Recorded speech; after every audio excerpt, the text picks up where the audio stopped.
Alan Barnowski here with a lesson for Acoustic Guitar Magazine. Today we are looking at the song called Daley's Reel.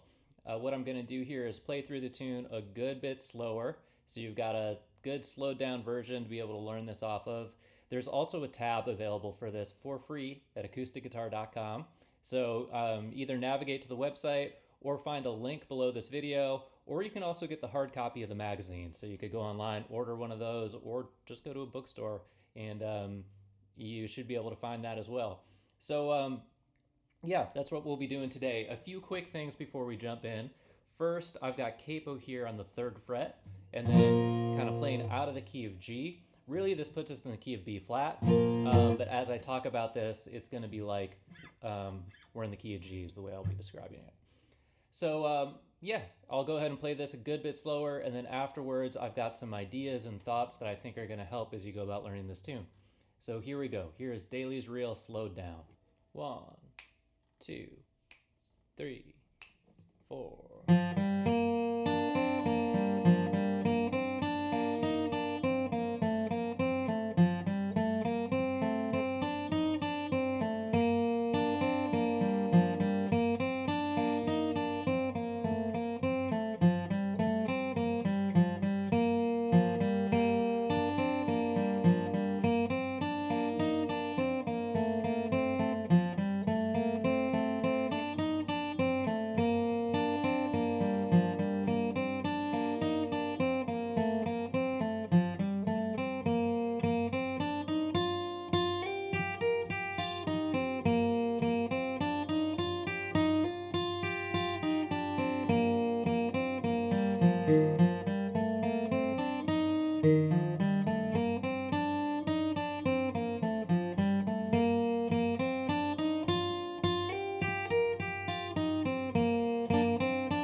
All right, so a few things. First thing is in the right hand.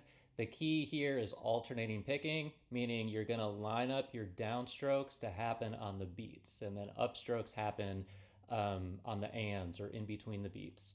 If this doesn't make sense to you, go find the tab. Pick directions are in the tab, and there's a lot of good resources out there, including an Acoustic Guitar Magazine, that talk about alternating picking as a concept. So if this is new to you, do some searching and get familiar with this concept, because it's really going to elevate your flat picking if you can do alternating picking really well. So I'll just leave that there. The other thing I wanted to mention here is in the left hand. This tune mostly takes place in frets 1 through 4. There is kind of a brief spot where you're going to slide up. I'll get to that in a second. But a lot of this happens in frets 1 through 4. So I'll just kind of play through the beginning here, and I'm going to stop when we get to fret 4.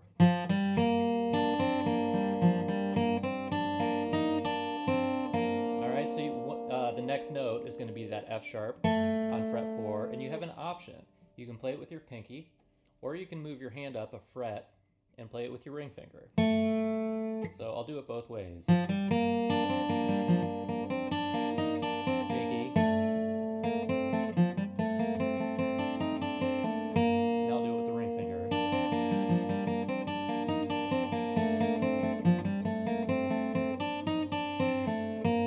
So that's really up to you. There isn't like one reason why one is better than the other.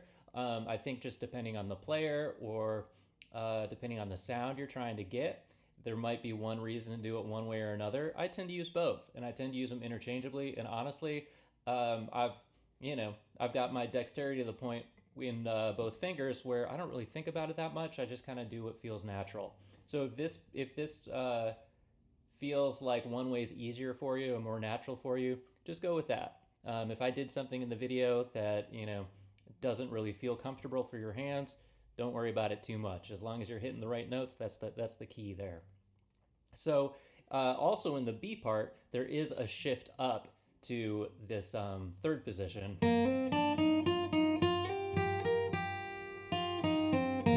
All right, so that happens in measure 10.